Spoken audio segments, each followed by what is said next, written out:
At Christmas dinner, my son stood up at his glass and said, "We voted, and you are no longer a member of our family." The room went quiet except for the clock and the heater sighing in the vents. I set down the carving knife. I smiled. I slid a blue folder across the table toward him. "Here's a parting gift." He cracked it open, looked once, and started screaming. My name is Thaddeus Mercer, though most folks call me Thad. I am 63, retired from 28 years on a line crew for Midwestern Power, and I live alone in a small ranch house at the edge of Cedar Falls, Iowa. I have one son, Bram, who used to follow me around with a plastic hard hat when he was 5. His wife is named Maris.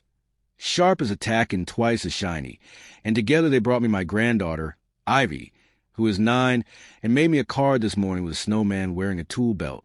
I raised Bram after his mother, Lorna, passed. I cooked, I stitched. I learned how to braid hair the year he wanted as long. I kept my promises. I thought that mattered. The table looked like a catalog photo, all reds and greens, candles and cranberry glass. Maris had arranged placed cards in gilt letters and set the ham at the head for me, as if I were still welcome to carve. Bram cleared his throat. His collar was too stiff. "We took a vote," he said again, as though the first blow had not landed. "Me, Maris, and Ivy." He nodded at the child who kept her eyes on the mashed potatoes. "This is better for everyone. You bring chaos." The words sounded rehearsed. Maris touched his sleeve with polished fingers and did not smile. Her mouth was a line drawn with a ruler. My hands wanted to shake, but after years on poles in winter wind, I knew how to make my fingers quiet. Quiet could be a kind of power. I reached under the chair and lifted the blue folder onto the table. I had labeled it in neat block letters, "For Bram, with love." I wanted the choice of words to sting. I slid it to him across the runner and watched the candlelight flicker on the plastic. "Here's a parting gift," I said, "since we are treating this like a meeting." Maris's eyes narrowed. Bram opened the folder with a smirk he must have learned from a screen. Then he saw the first page, and the smirk fell right off his face like sweat in July. His pupils shrank. His mouth widened and shaped a sound before the sound came. He screamed, high and young. Not like a man in a press shirt, but like a boy who has slammed his hand in the door and cannot pretend he is brave. The scream bounced in the holiday air, caught in the garlands, and came back again. Ivy jerked like a sparrow and dropped her spoon. "Daddy," she whispered. Maris flinched, then reached for the folder, but Bram clutched it as if it might float away and take his life with it. My heart did its old trick of kicking twice. I stared at the little nick on my thumb where the carving knife had kissed me before the speech. I tasted copper. "Sit," I told Bram. My voice surprised me. It was calm, like when a fuse box is hissing, and you know what you have to do. He sat without meaning to. Maris found her composure, gathered it like a shawl, and set it on her shoulders. "Thaddeus," she said, familiar only when she wanted a yes. "What is this?" I said nothing. I let the pages speak in ink and names and numbers and photographs that do not blink. It was supposed to be a simple day. I had carried in 3 pies, the kind Bram likes, the kind Lorna used to make, though I never get the crust as flaky as she did. I wore my best flannel and my wool cap, because Maris keeps the house warm for guests, but cold for me. I told Ivy I would teach her to whittle a snowflake later. She beamed and nodded like she always does when she believes the world is safe. And then Bram stood, spoke his line, and cut the ribbon on a new life where I was not invited. The words did not surprise me. Words have been shifting in this family for a while, like river stones moving under the water where you cannot see, only feel. A month ago, he told me I was too old-fashioned. Last week, Maris asked me to sign a paper I was too tired to read. I kept my mouth shut, but I kept my eyes open. The folder held what my eyes had collected. Copies of the paper Maris asked me to sign, minus the blanks, which had been filled with numbers that smelled like theft. Screenshots of messages, because Ivy uses the iPad in the living room and forgets to close Windows. A database printout I had to pay a clerk in Waterloo to fax, regarding a trust one never agreed to open and a second mortgage I never took. There were photographs, too, of a lunch in Des Moines where Bram held hands with a woman whose name I did not yet know. The photo taken by a waitress who had recognized me from the power company calendar we did as a joke and decided kindness was a form of loyalty. There was a letter from my pension office, which I had requested after my monthly deposit came short by a clean, suspicious slice. Not accusations, not stories, just facts lined up like soldiers. They were heavy facts. Heavy things make a man tremble sometimes, even if he is the one who set them down. Where did you get this? Bram said, his face gray, not like a man who has a plan, but like a man who watches a bridge fail a mile ahead and knows he cannot break in time. The world is small, I said, and Christmas is for truths. He looked to Maris for the script, but she was calculating. You could see it in the small pulse at her neck, counting. She reached for Ivy's plate and cut the ham into little squares, because she knows that hands can look gentle even when the mind is not. Bram, she said, soft as a hymn. Breathe. Then she met my eyes. Thaddeus, we can discuss any confusion after dinner. For Ivy's sake. I want to say something hot. I wanted to burn them with every aching night I had spent on frozen crossbars to pay for his braces, his camp, his car. I wanted to shout about the wedding toast I wrote and rewrote in the cab of the truck under a dome light, only to be told I had spoken too long. I wanted a lot of things. Instead, I folded my napkin in half and drank some water. Ivy watched all of this the way children watch storms, not afraid of the thunder yet, but nervous about the flash. Grandpa, she said, her voice so small that I felt my ribs widen to shelter it. Are you leaving? Her question cut deeper than the vote. I had not thought about what it would sound like from her mouth. I reached for her hand, but Maris slid the plate between us. Finish your dinner, honey, she said. Grown-up things. I told Ivy I loved her with my eyes. She nodded. She is 9, but she understands more than they think. She knows who changes a flat tire, who gives her mother a Saturday nap, who shows up. We voted, Bram said again, as if repetition could make it real. I heard you, I answered. Now hear me. I set my palms flat on the table and leaned in. The old house hummed. Outside, the light was blue, the kind of blue that comes right before snow. I thought of Lorna, of the way she used to pat the table twice when she was done with a fight and ready to eat. I wondered how many chances I had wasted on patience. There is a line a man draws, even a gentle man.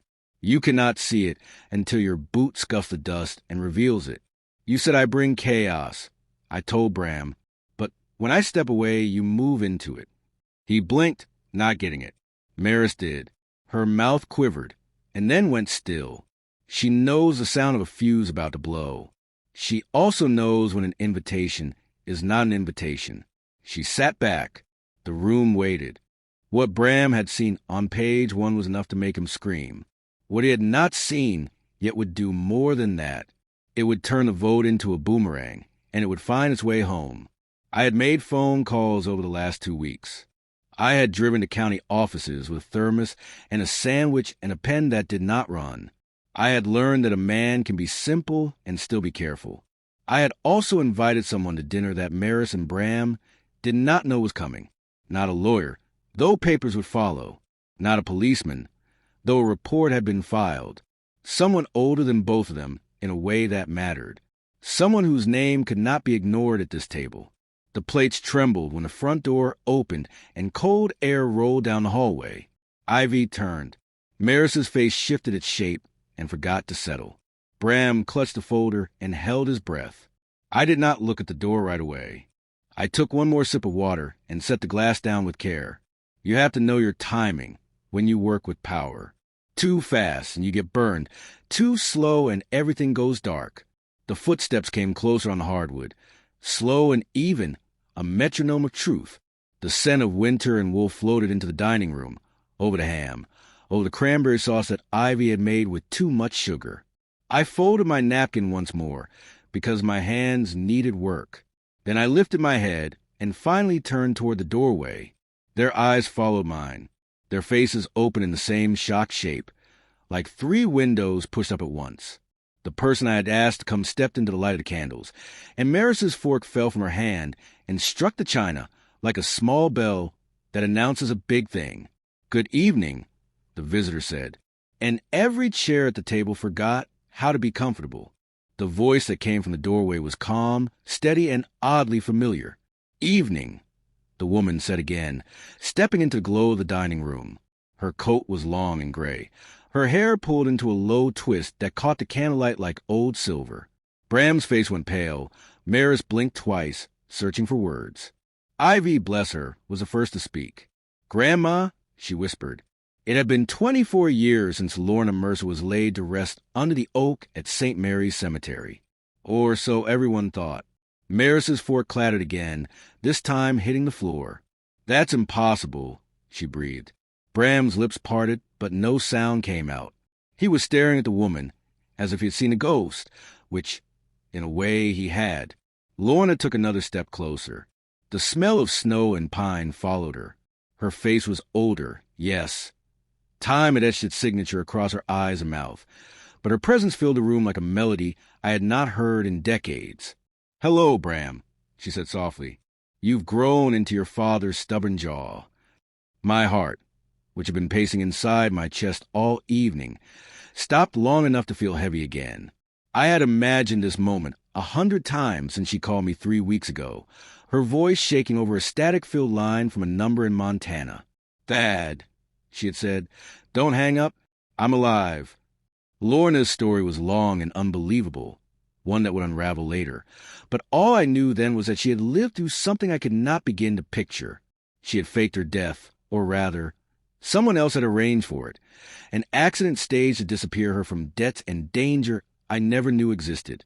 A car crash, a fire, a closed casket. I had mourned ashes that were not hers. And now she was standing at my Christmas table, looking at the son who betrayed the only man who had ever stayed.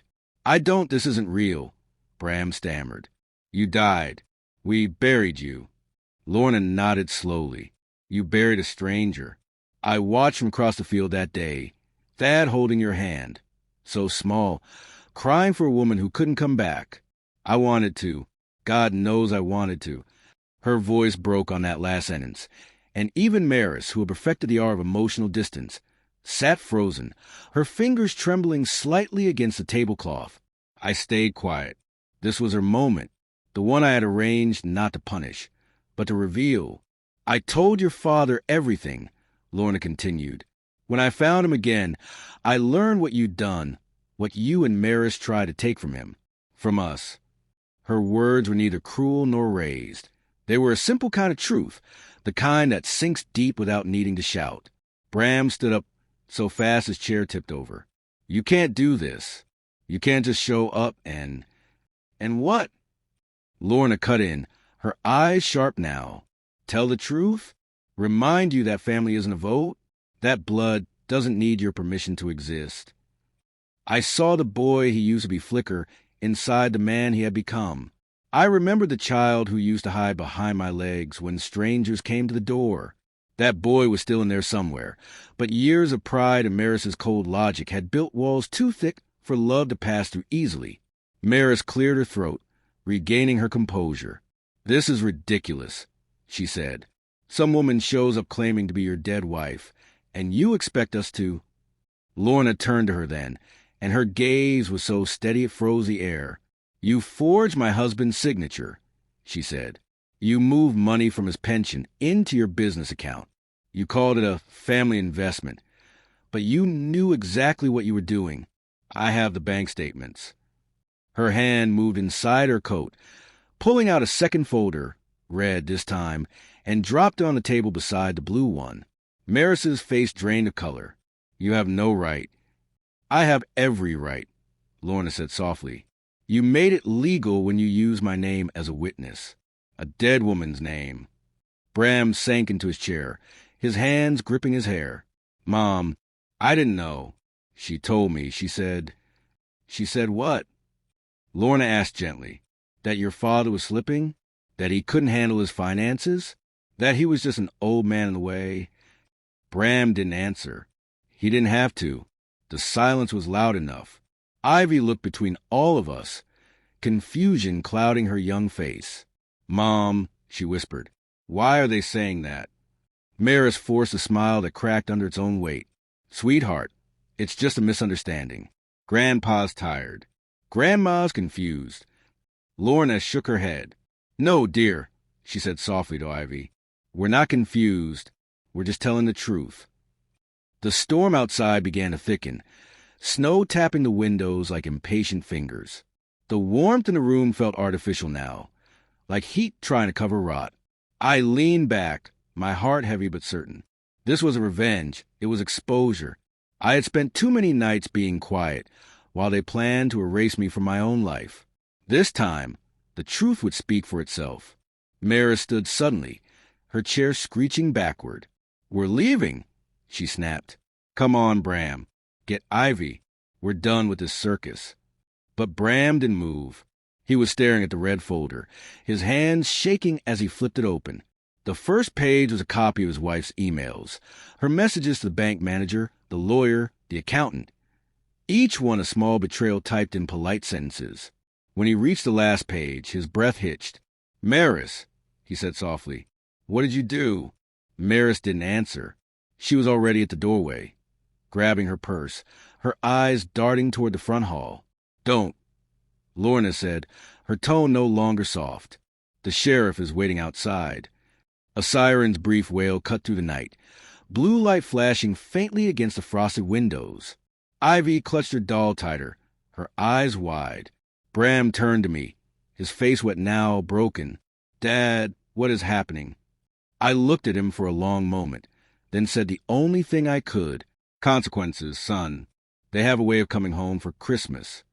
The knock on the door came again, firm this time, official, and the room froze. As the door opened and the cold wind swept in, Maris spun around in panic. But it wasn't the sheriff standing there. It was someone else. Someone neither of them expected, holding an envelope with Bram's name written in my handwriting. The man in the doorway wasn't wearing a badge or a uniform. He was tall, with wind-burned cheeks and a thick jacket dusted with snow. His hair, silver at the temples, peeked from beneath a worn baseball cap that read Mercer Electric Company, a logo I hadn't seen since the company changed names 20 years ago. Evening, Thad, he said, his voice deep and steady, the kind of voice that knew both hard work and hard winters. Evening, Paul, I replied. Bram looked up, startled. Wait, Paul Simons? Dad's old partner? Paul nodded. The same. And I'm here on your father's request. He stepped inside, the cold following him like a shadow. The air changed again, denser, heavier. He held an envelope, weathered at the edges, with Bram Mercer written across it in my hand. His gloved fingers brushed the seal once before setting it on the table between the blue and red folders. Maris froze mid-step toward the hallway. What is this? She demanded. Paul looked at me for permission. I gave a small nod. He turned to Bram. Son, your father asked me to give you this tonight. Said it'd answer the question you're about to ask. Bram hesitated, then reached for the envelope like it might bite him. His hands trembled as he tore it open. Inside was a letter, 3 pages of my handwriting, and a single key taped to the bottom of the last page. He started reading silently, but his lips moved with each word. His eyes darted between the paper and me. Dad, he whispered, voice cracking. What is this? What do you mean you transferred everything? I sighed, leaning back in my chair. Exactly what it says. Everything I own, the house, the savings, the land out by Miller's Creek, it's no longer mine. Maris's head snapped toward me. You can't be serious. Oh, I'm serious, I said. It's a foundation now, the Lorna Mercer Fund, for single parents who lose everything and still raise their kids right. Bram blinked, tears welling up. Why would you do that? Because, I said quietly, I wanted to make sure that when you voted me out of the family, you didn't think it was about money. You can't steal from a man who owns nothing. The silence that followed was long and suffocating. Even the storm outside seemed to pause to listen. Lorna moved closer to Ivy, who was watching all of this with wide eyes, trying to fit grown-up cruelty into a child's understanding. She wrapped an arm around the girl's shoulders. It's all right, honey, she whispered. Grown-ups make big mistakes sometimes. but they can still fix them. Paul cleared his throat. There's more, Bram. The keys to your mother's old house, the one your dad rebuilt after the fire. It's in your name now, but there's a condition. Bram frowned. A condition? I nodded. You live there 1 month. Alone. No wife, no distractions. Just you and your thoughts. If you can do that, you'll get something you don't even know you've lost yet. Maris's laugh cut through the room like glass. This is absurd. Bram, don't listen to this old man's games. But Bram didn't look at her.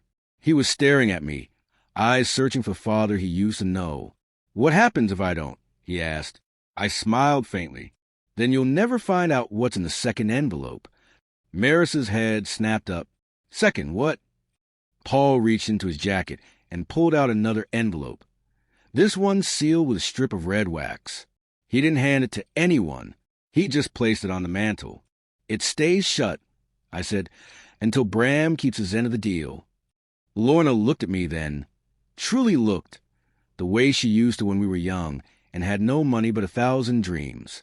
I could see the pride behind the sorrow in her eyes. You planned this well, she murmured. Had to, I said softly. They were planning to put me in a nursing home next month. I found the brochure.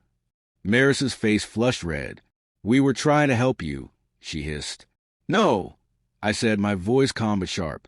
You were trying to hide me, to control the last piece of my life that didn't belong to you. Bram's voice was a whisper now. Dad, I didn't know. She said you were losing it, forgetting things.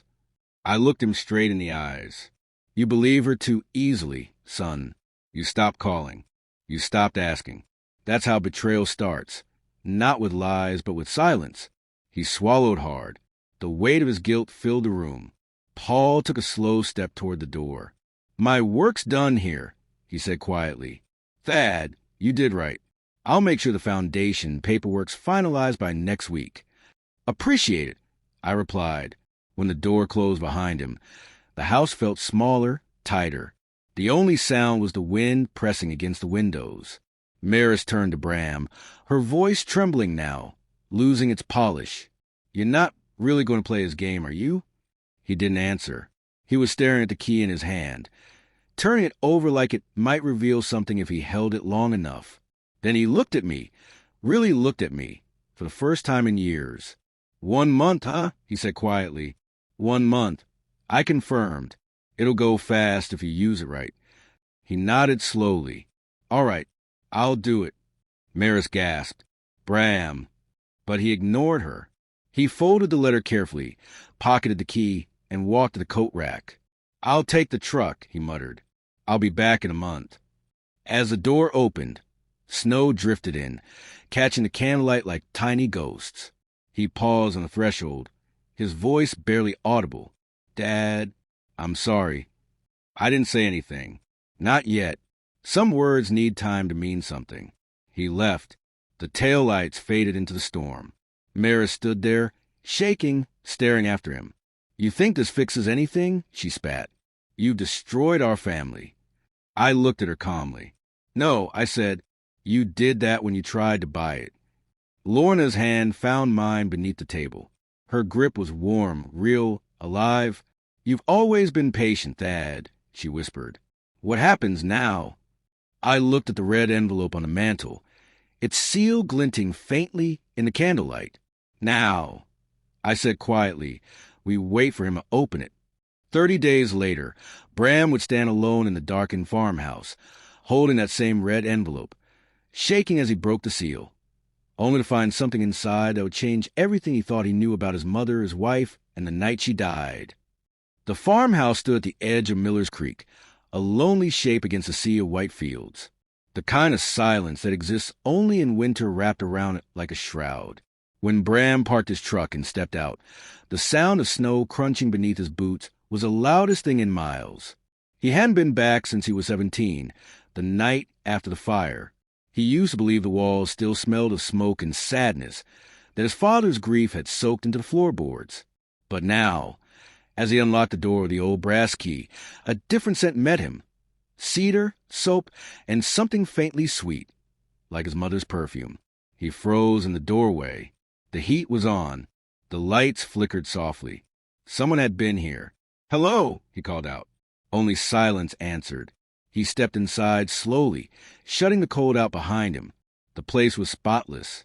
A fire burned in the hearth, its crackle breaking the hush.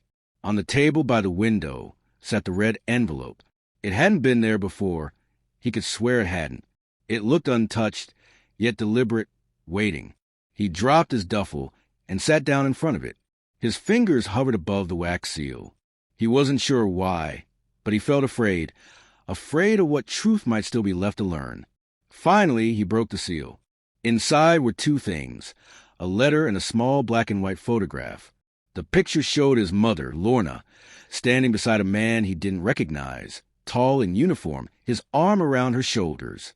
The back of the photo read, "Bozeman, 2002. For Bram, when you're ready." His hands trembled as he unfolded the letter. "Dear Bram, if you are reading this, it means you stayed. That means you've started to see beyond what others told you. I hope the quiet here helped you listen to your own thoughts again. There are things you were never told. Truths your father tried to protect you from. The man in the photo is not your father. His name is Captain Ross Alden. He was the one who helped me disappear. When I found myself drowning in debt and fear after a failed business deal, he offered me a way out. I took it. I left your father to raise you alone, believing I had died. It was my greatest sin. But Thad forgave me. He always did. He found me years later in Montana, and he told me what kind of man you had become. He still loved you, Bram, even after you turned away. That's the kind of father you had. The foundation he built, the one that bears my name, belongs to you now. It will only activate if you choose to continue it, not for money, but for redemption. He wanted you to know that forgiveness is work, not a feeling. As for Maris, the sheriff knows enough to question her. But your father wanted you to decide what happens next, whether to save her or to walk away. Whatever you choose, choose with a clean heart. That's what Thad wanted most for you. Love, Mom. Bram sat still for a long time, staring at the fire. The crackle and pops sounded almost like whispers, words he had ignored for years. His throat felt tight. His chest ached. He thought about his father's hands. Rough, steady, the kind that built things, fixed things, held things together. He thought about how easily he had traded that kind of love for the shiny, effortless confidence Maris offered. He pulled out his phone. There were 15 missed calls from her. He didn't answer. Instead, he walked to the window and looked out over the fields, the moonlight stretching across the snow like a path. He remembered the nights his father had driven him out here to teach him constellations. A man's worth, Thad had said once, ain't in what he leaves behind. It's in what he refuses to lose. The phone rang again. Maris. He let it ring until it stopped. Then he sat back down and opened the envelope again, turning the photo over in his hands. "Ross Alden," he whispered. "Who were you to her?" He didn't notice the sound at first. A faint creak on the porch boards, soft but real. Then came a knock. 3 slow, deliberate taps. Bram froze. He stood, crossed the room, and opened the door. The wind gusted in, carrying a flurry of snow, and a man's silhouette standing just beyond the threshold. He was older now. His coat faded, a duffel slung over one shoulder. But Bram knew him instantly. The man from the photo. "Evening," the stranger said quietly. "You must be Bram." Bram's breath caught. "You're Ross Alden." The man nodded. His eyes were steady but tired, like someone who had carried too many stories for too long. "Your father asked me to come. He thought you might need to hear the rest of it from me." "The rest of what?" Bram whispered. Ross took off his gloves and stepped inside, the firelight catching the scars along his knuckles. "The part about why your mother really left, and what your father sacrificed to bring her back." The room seemed to shrink around them, the fire snapping louder now, throwing shadows that danced against the walls. "Sit down, Bram," Ross said gently. "It's time you learn what loyalty really costs." Ross reached into his coat pocket and pulled out an old cassette tape labeled Christmas 2001 for Bram. He set it on the table, pressed play on the small recorder he'd brought, and the first voice that filled the room wasn't his father's or his mother's. It was his own, from when he was a boy, saying, "Daddy, promise you'll never tell Mom's secret." The sound that came out of the cassette was fragile, like it had traveled through time on thin glass. Static hissed, then cleared, and a child's voice broke through, bright, innocent, heartbreakingly young. "Daddy, promise you'll never tell Mom's secret." Bram's stomach twisted. He hadn't remembered saying those words. Not ever. But the voice was his, no doubt about it. He turned to Ross, his face pale. "What is this?" Ross lowered himself into the chair opposite him, elbows on his knees, gaze steady. "Your father recorded that tape the night before the fire. He wanted you to have it one day. I don't think he ever meant for it to hurt you, but he knew the truth would, sooner or later." Bram swallowed. "What truth?" Ross nodded toward the tape recorder. "Listen." The hiss faded, and another voice came through, this one older, gentle, patient. Thaddeus Mercer. "Hey, buddy, you asleep?" "No, Daddy, I'm awake." "That's all right. Sometimes it's hard to sleep when you're keeping a big secret. Mom said not to tell you. I know she did, but some secrets don't stay small forever. Sometimes they burn." "Burn?" "Yeah, son. And when they do, you can't stop them. Not even with love." The recording clicked off. Bram sat perfectly still, staring at the tape player as if it might start talking again.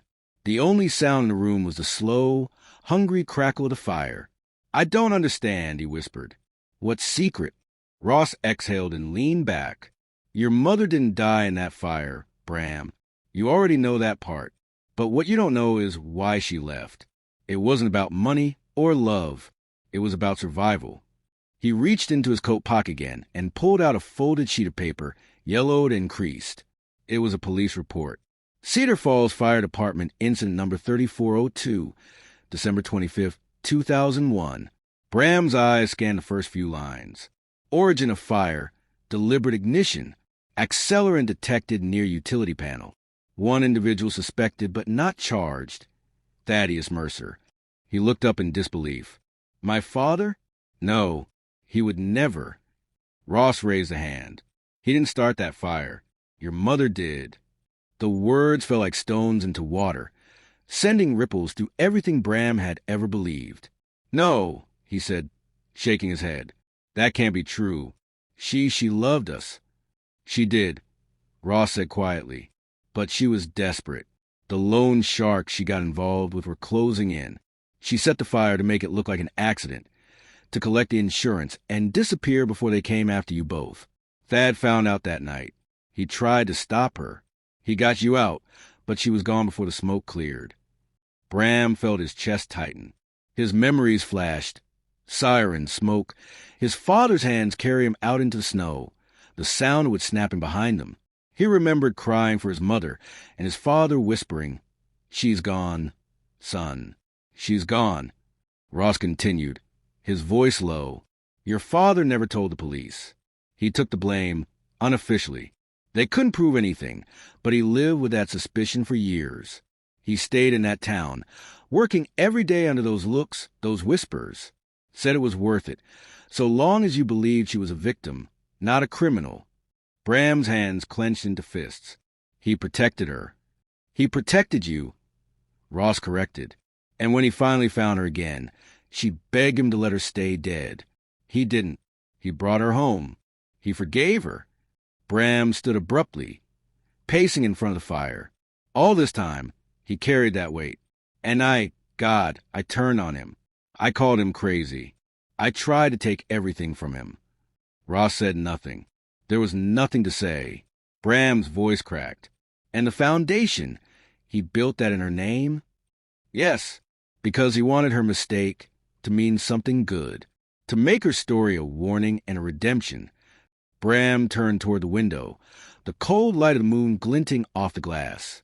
He could see his reflection, older than he remembered, more his father than he wanted to admit. He pressed a hand to his face. "I don't know how to come back from this." Ross stood and put a hand on his shoulder. "You start by going home. He's still your father." Bram shook his head. "He won't forgive me. Not after everything." Ross gave a faint smile. You don't know Thad Mercer. Then, that man's got forgiveness running through his veins thicker than blood. Bram managed a weak laugh. You sound like you knew him well. I did, Ross said quietly. He saved my life once, too. The fire popped loudly, a log collapsing into ash. Ross picked up his duffel. I've said what I came to say. The rest is up to you. He started toward the door, but Bram called after him. Ross, why now? Why come back after all these years? Ross paused with his hand on the knob. Because your father asked me to deliver one last thing. Said it was to be given only when you understood. He reached into his bag one final time and handed Bram a small wooden box.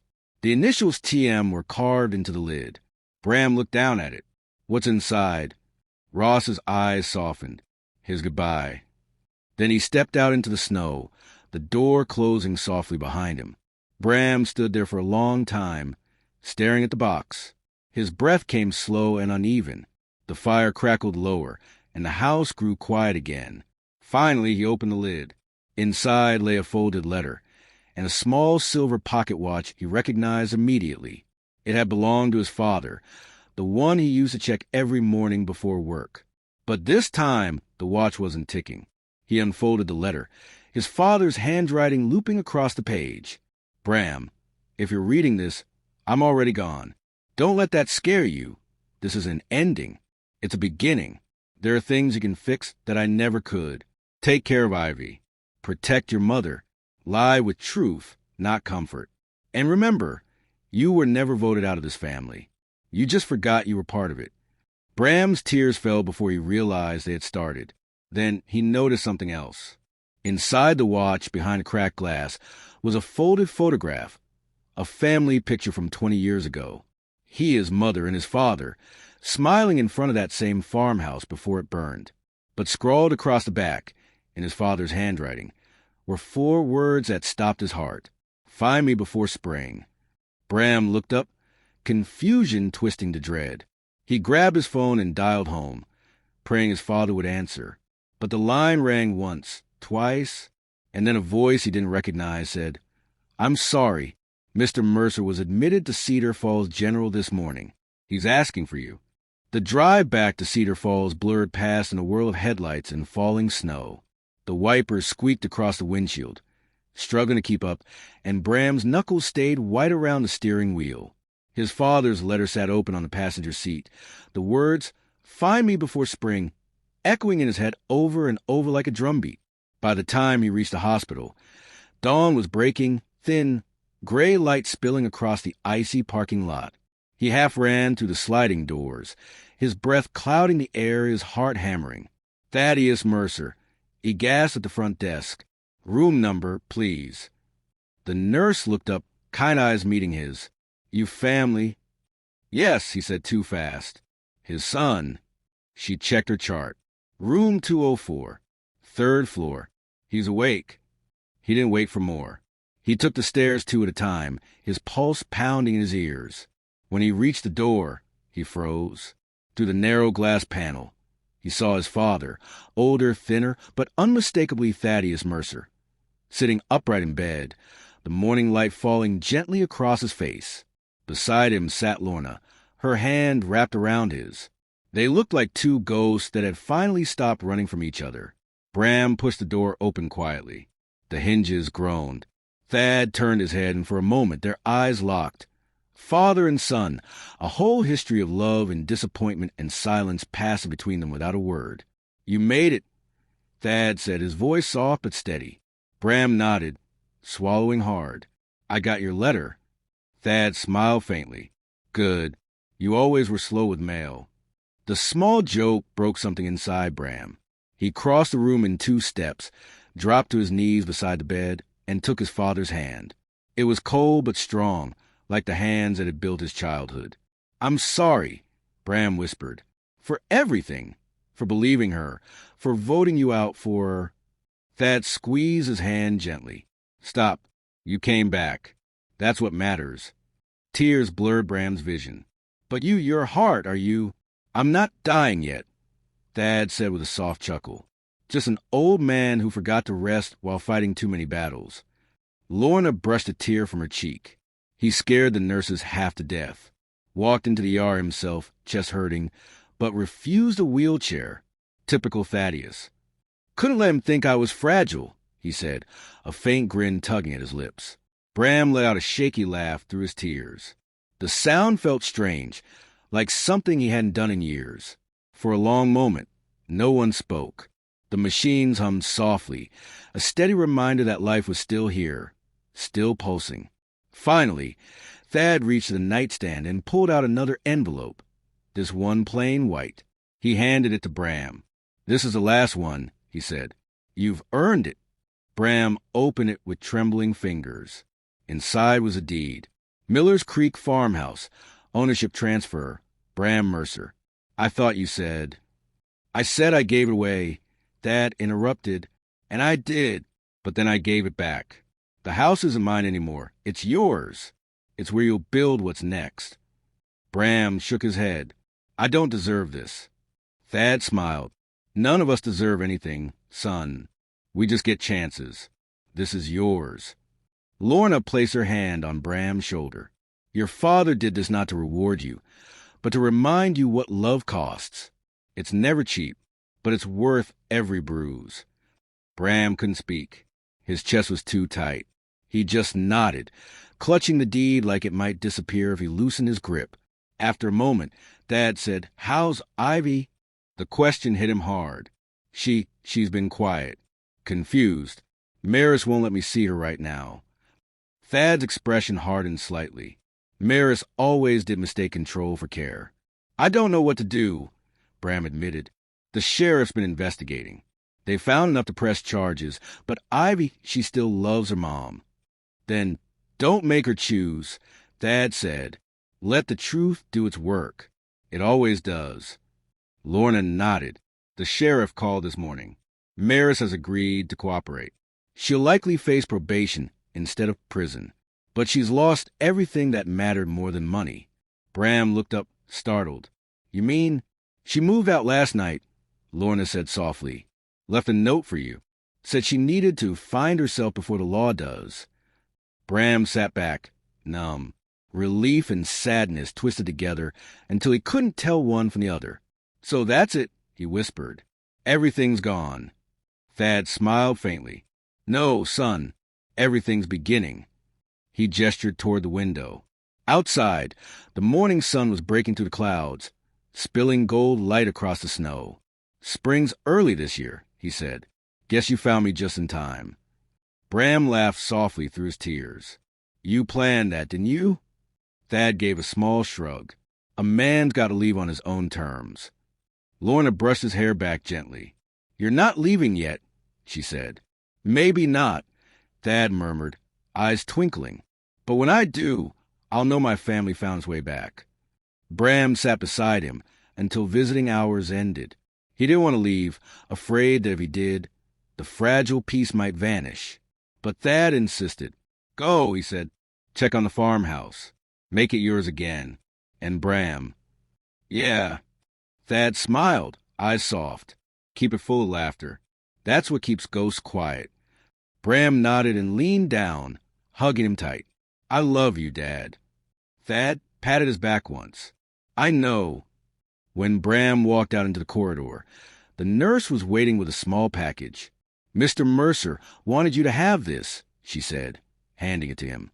It was a cassette tape, different from the one Ross had given him. This one had fresh ink across the label. "For Bram and Ivy, Christmas morning." He looked at it for a long time before sliding it into his pocket. As he stepped out into the cold, the snow had stopped and the first birds were beginning to sing. That night, back at the farmhouse, Bram sat by the fire with the cassette player. He pressed play. Thad's voice filled the room, calm and warm. "If you're hearing this, son, I'm gone home. But not far. There's one last thing buried out by the creek under the oak. Something that belongs to you and Ivy both." Bram's eyes widened. "Dig there at sunrise," his father's voice said. "You understand why I kept it hidden." Bram barely slept. He sat in the old rocker by the window, the cassette player still humming softly beside him. Outside, the moon hung low, brushing the snow with silver. His father's voice echoed in his head, steady, certain, like a compass that always pointed home. Dig there at sunrise. When the first blush of dawn broke over the fields, Bram bundled up, grabbed a shovel from the barn, and headed toward the creek. The world was quiet except for the slow murmur of water moving under a thin crust of ice. The oak tree stood tall and bare, its branches clawing at the sky. He stopped beneath it, breath clouding the air, and pressed his gloved hand against the bark. He had played here as a boy. His father used to rest in the shade after long days, saying the tree kept the family's secrets. Now it was time to find out what that meant. He drove the shovel into the frozen ground. The metal bit into the soil with a dull thunk. He worked methodically, the rhythm almost comforting. Dig, lift, breathe. The sun climbed higher, glinting off the creek. After what felt like hours, the blade hit something solid. He dropped to his knees and brushed away the dirt. There, half buried in the earth, was a small metal box wrapped in an oilcloth. Rust crept along its edges, but the lock was intact. Bram pried it open carefully. Inside were 2 envelopes, a flash drive, and a folded letter marked for Bram and Ivy. His hands shook as he opened the letter. If you're reading this, it means I've gone where work and worry can't follow. I've left you something better than money. The flash drive holds videos, memories I recorded through the years. I wanted Ivy to know me, even if I wasn't around to tell her stories myself. The other envelope is for Ivy when she's old enough to understand what love really costs. Don't open it for her. Let her choose when she's ready. As for you, Bram, I buried this here because this tree has seen it all. Your laughter, your mother's tears, the years I spent trying to hold this family together with callous hands and blind hope. I don't regret any of it. You were always worth it. If you found me before spring, then maybe there's time for one more thing. Time to forgive yourself. Love, always, Dad. Bram sat back on his heels, staring at the letter until the words blurred. The creek whispered beside him, like his father's voice softened by distance. He looked at the flash drive, small and unassuming. It felt heavier than any truth he'd carried so far. Later that afternoon, he drove into town and stopped at a small electronics shop. The owner, a kind-eyed older woman, lent him an adapter so he could plug the flash drive into his laptop. He went back to the farmhouse, drew the curtains, and pressed play. The first video flickered to life. It was old, grainy, sunlit. His father sat on the porch swing, holding a laughing baby Bram in his lap. Lorna filmed behind the camera, her voice teasing. He's got your stubborn face already. Thad laughed. Then he'll need it. The world's not kind to gentlemen. Another clip. Bram at 12, fishing with his dad at the creek. You're going to catch one today, Thad said, squinting against the sunlight. But even if you don't, it's still worth showing up. Then a newer one, filmed just a year ago. Thad sat at the kitchen table, gray hair and tired eyes, looking straight into the lens. If you're watching this, son, you've come back. And that means I can rest easy. The world takes good men and makes them quiet, but you don't have to stay that way. Bram pressed pause, his throat tight. He realized he was smiling and crying all at once. The final video was different. It showed Thad sitting beneath the oak, the same one Bram had dug under hours earlier. Snow was falling around him. I know what it feels like to lose faith in people, Thad said. But forgiveness doesn't mean forgetting what they did. It means remembering who you are despite it. He looked down, then back at the camera. When Ivy asks about me, tell her I was proud of you, not for the man you became, but for the one you're still trying to be. The video ended with Thad's soft laugh, low and real, the kind of sound that could fill an empty room. Bram sat for a long time in silence. Outside, the snow began to melt in the mid-morning light. He could almost feel his father there beside him, the scent of sawdust and aftershave lingering like a memory that refused to fade. He picked up the second envelope, the one meant for Ivy, and held it gently. He would keep it safe until she was ready. Until she was old enough to understand that love wasn't just what you said. It was what you built and protected, even after it broke. The sound of tires crunching in the driveway pulled him back to the present. He looked out the window and froze. A small blue sedan was parked by the fence. The door opened, and Ivy stepped out, clutching a stuffed bear in one arm. She looked older somehow, her eyes solemn but bright. Behind her, a social worker waved from the driver's seat before backing away down the road. Bram's heart leapt. He rushed outside, boots slipping in the thawing snow. "Ivy!" She turned, her face lighting up. "Daddy!" He dropped to his knees as she ran into his arms. For a moment, the world felt whole again. "I miss you so much," he whispered into her hair. "I miss you, too," she said. Then she pulled back slightly. "Mom said I should stay here with you for a while. She's fixing things." Bram nodded, blinking back tears. "She's trying, sweetheart. That's what matters." Ivy looked toward the creek. "Grandpa used to tell me stories about the tree," she said. "He said it was magic." Bram smiled. He was right. They stood together beneath the oak, the winter sun soft on their faces. For the first time in a long while, Bram felt peace, a quiet, steady kind of peace that didn't need words. That night, as Ivy slept upstairs, Bram sat by the fire again. The cassette player rested beside him. He played the last few seconds of his father's message once more. "You'll understand why I kept it hidden." Bram looked toward the mantel, where the family photo still sat. His father's handwriting was faint on the back, but the words were clear. "Find me before spring." He smiled, whispering into the firelight. "I did, Dad." The wind outside carried the sound away, rustling through the oak branches like a quiet applause. Just as Bram began to drift into sleep, a knock echoed at the door, slow, deliberate. He opened it, expecting wind or a neighbor. Instead, a man in a dark coat stood there, holding a worn leather briefcase and a single photograph of Thaddeus Mercer. "Mr. Bram Mercer?" the stranger asked. "I believe your father left something else behind. Something he didn't want anyone to find until now." The man's presence filled the doorway like a gust of cold air. He wasn't threatening, just solid, composed, and far too calm for a stranger carrying a photograph of a dead man. Snowflakes melted on his shoulders as he removed his hat. "Yes," Bram said cautiously. "I'm Bram Mercer." The stranger nodded once.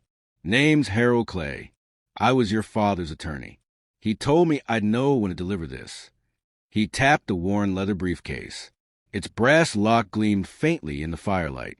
"He made me promise to wait until after the first thaw. I figured today was close enough." Bram stepped aside, still wary but curious. "Come in. It's freezing." Harold entered slowly, his boots leaving dark marks on the floor. His eyes swept the room. The family photographs, the flickering fire, the little shoes by the stairs that told him Ivy lived here now. Then he set the briefcase on the coffee table and sat. "I don't understand," Bram said, voice low. "Dad already left me the house. What else could there be?" Harold smiled faintly. "Thaddeus Mercer didn't just build houses, son. He built legacies. And this," he patted the briefcase, "is his last blueprint." Bram's heart thudded once, heavy. Blueprint. The attorney flipped open the latches.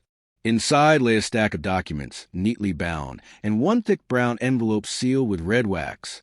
On top rested a single handwritten note. "For my son and granddaughter, together." Harold slid it toward Bram. "He asked me to stay until you open it."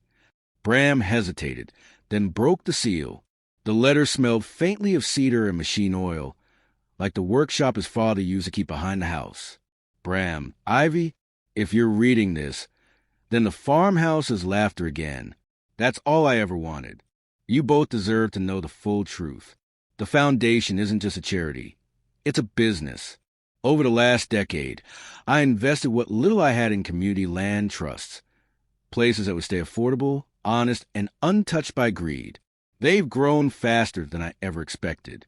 I hid the papers because I didn't want you chasing money instead of meaning. Every property, every fund, every trust, half is now yours, Bram.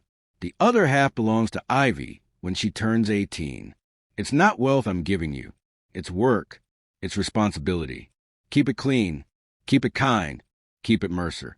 If people come asking questions about my past, tell them this. A man's worth isn't measured by what he saves, but by what he leaves behind unbroken. And if you ever start to forget who you are, dig under the oak again. I left something there for Ivy's wedding day. Love you both. Always, Dad. Bram stared at the pages through a blur of tears. His father had done it again. Quietly, humbly, with the same stubborn grace that had built everything good in their lives. He looked up at Harold. He never told me. Harold smiled. That was Thad. He didn't brag about his hands. He just kept using them. I handled the legal side, but the heart of it, that was all him. Bram let out a shaky laugh. He really planned it all, didn't he? He planned love, Harold said softly. The rest was just paperwork. Upstairs, a soft creak interrupted them. Ivy appeared at the top of the stairs, rubbing her eyes, her hair a sleepy halo. Daddy. Bram wiped his face quickly. Hey, sweetheart. Couldn't sleep? She shook her head, patting down the steps. Her small hand found his. I heard Grandpa's name. Bram pulled her onto his lap. Yeah, baby. He left us something. Something important. Her eyes widened. Like treasure? He smiled. Something better. He held out the letter. He wanted you to help me take care of it. Ivy traced her finger along the paper, careful and reverent. I'll take care of it forever, she whispered. Harold rose to leave, slipping on his coat. That's all I needed to deliver, he said. Your father said he'd already told you the rest. Bram stood and walked him to the door. Thank you, Mr. Clay, for keeping his word. The lawyer nodded.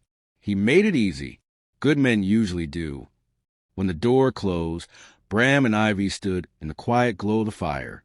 The farmhouse felt alive again, warm, honest, full of breath. Daddy, Ivy said softly, do you think Grandpa can see us? Bram looked toward the window, where the oak tree swayed gently in the night wind. The snow had melted from its roots, and the ground glistened under a thin veil of moonlight. I think he's right there, Bram said, listening. She smiled, pressing her small palm to the cold glass. Hi, Grandpa. Bram swallowed hard, his throat thick with emotion. He reached over and switched on the cassette player one last time. Thad's voice filled the room, steady and warm. If you're hearing this, it means I did my job right. Take care of each other. Keep the light on in that house. And remember, family isn't something you vote on. It's something you show up for. The tape clicked off, leaving only the fire saw crackle and the sound of Ivy's quiet breathing. Bram sat back, feeling the weight in his chest finally lift. The past hadn't vanished. It had simply folded into something new. He looked down at Ivy, her head resting against his shoulder. Come on, he whispered. Let's go to bed. Okay, she murmured sleepily. But can we say good night to Grandpa first? He nodded. They stepped onto the porch together, the night air crisp and clean. The stars shimmered above, and the old oak tree rustled softly in the wind. Bram lifted Ivy up so she could whisper into the dark. Good night, Grandpa. Thank you. The wind stilled for just a moment, as if the world itself had paused to listen. Bram smiled through the sting in his eyes. Good night, Dad, he whispered. As they turned to go inside, the porch light flickered once, then steadied, bright and golden, as if someone unseen had quietly turned it on. Before the screen fades to black, remember this. Love does not vanish when people fail you. It waits quietly, like the light in an old farmhouse window, hoping you'll find your way home again. Thaddeus Mercer's story isn't just about betrayal and revenge. It's about forgiveness, legacy, and the quiet strength that comes from choosing grace over bitterness. No matter how far you drift from the people who once made you whole, it's never too late to make things right. Sometimes redemption doesn't come with grand gestures or perfect words. It starts with a single act of courage, a single truth spoken out loud. Family is not built on perfection. It's built on showing up when it hurts the most. So, if you're watching this and someone you love is just a phone call away, make that call. If you buried your heart under pride, dig it up before spring comes. Let forgiveness do the work your anger never could. And if the story touched you, if it reminded you of your own father, your own son, or the quiet love that still lingers in your life, share it. Hit that like button. Leave a comment about what forgiveness means to you. And subscribe for more stories that heal, haunt, and hold the truth about what family really is. Because sometimes the most powerful stories aren't about revenge, they're about redemption. And those stories deserve to be told. This is Thaddeus Mercer's legacy. What will yours be?